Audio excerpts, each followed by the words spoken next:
რაც უფრო დარწმუნებული ხართ, რომ ხედავთ, მით უფრო ადვილია თქვენი მოტყუება.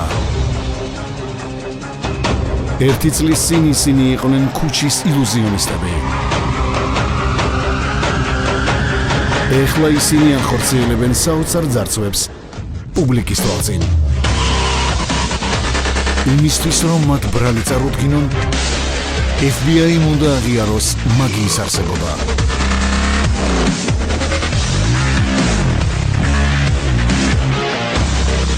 წარმოუდგენელი სანახაობა. ამირაში 4 ივლისიდან სიცოცხლის ილუზია.